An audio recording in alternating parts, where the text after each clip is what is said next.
Hello बच्चों, चलिए प्रश्न को पढ़ते हैं। इसमें लिखा निम्नलिखित में से किसी एक प्रक्रिया में किस निकाय द्वारा ना तो ऊष्मा का अवशोषण होता है और ना ही ऊष्मा विमुक्त होती है। बच्चों तो यहाँ यह एक बहुविकल्पीय प्रश्न है।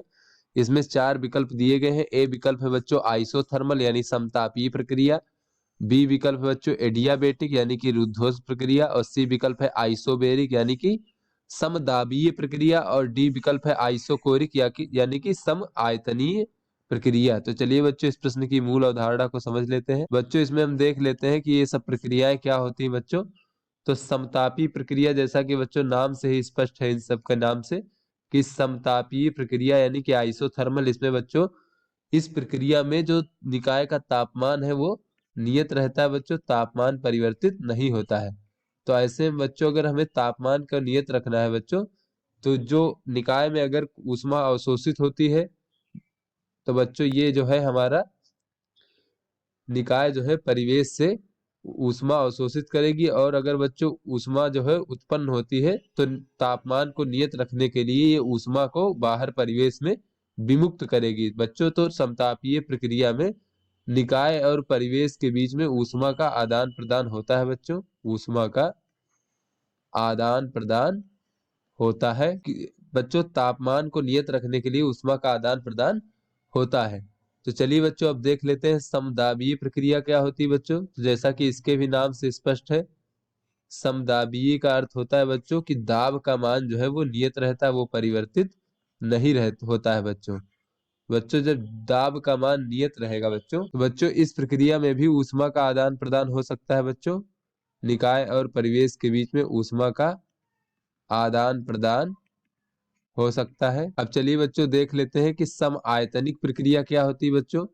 तो सम आयतनिक का अर्थ ये है कि प्रक्रिया के दौरान जो है निकाय का आयतन जो है वो परिवर्तित नहीं होता है, वो निकाय का आयतन निश्चित रहता है।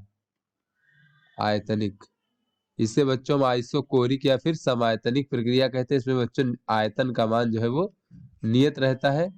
तो ऐसी स्थिति में बच्चों इसमें भी ऊष्मा का आदान प्रदान हो सकता है, ऊष्मा का आदान प्रदान हो सकता है बच्चों इस प्रक्रिया में। अगली प्रक्रिया बच्चों देख लेते हैं। अगली प्रक्रिया है रुद्धोष्म प्रक्रिया। रुद्धोष्म प्रक्रिया, तो बच्चों जैसा कि इसके नाम से स्पष्ट है, रुद्धोष्म शब्द जो है 2 शब्दों से मिलकर के बना हुआ है बच्चों। एक तो हमारा शब्द है रुद्ध धन बच्चों, दूसरा शब्द है हमारा ऊष्म। तो इसका अर्थ ये हुआ बच्चों कि जिस प्रक्रिया में ऊष्मा का आदान प्रदान जो है बच्चों अवरुद्ध हो उसे हम रुद्धोष्म प्रक्रिया कहते हैं बच्चों। तो इसमें निकाय और परिवेश के बीच में ऊष्मा का आदान प्रदान अवरुद्ध होता है। इसीलिए बच्चों इसे हम रुद्धोष्म प्रक्रम कहते हैं। तो चलिए बच्चों अपने प्रश्न को हल करते हैं। तो बच्चों जैसा कि इस प्रश्न में कहा जा रहा है कि निम्नलिखित में से किसी एक प्रक्रिया में किस निकाय द्वारा ना तो ऊष्मा का अवशोषण होता है और ना ही ऊष्मा विमुक्त होती है। यानी बच्चों निकाय और परिवेश के बीच में ऊष्मा का कोई भी आदान प्रदान नहीं होता है। तो बच्चों पहला ए विकल्प है आइसोथर्मल यानी कि समतापीय। तो बच्चों समतापीय में ऊष्मा का आदान प्रदान होता है, निकाय के तापमान को नियत रखने के लिए ऊष्मा का आदान प्रदान होता है बच्चों। तो ये हमारा गलत विकल्प हो जाएगा। फिर बी विकल्प है एडियाबेटिक यानी कि रुद्धोष्म। तो बच्चों जैसा कि हमने रुद्धोष्म देखा बच्चों, रुद्धोष्म प्रक्रिया में बच्चों जो निकाय होता है ना तो ऊष्मा को अवशोषित करता है परिवेश से, निकाय ना तो ऊष्मा अवशोषित करता है और ना ही बच्चों ऊष्मा को विमुक्त करता है, परिवेश में उस ऊष्मा को उत्सर्जित भी नहीं करता है और ना ही विमुक्त करता है।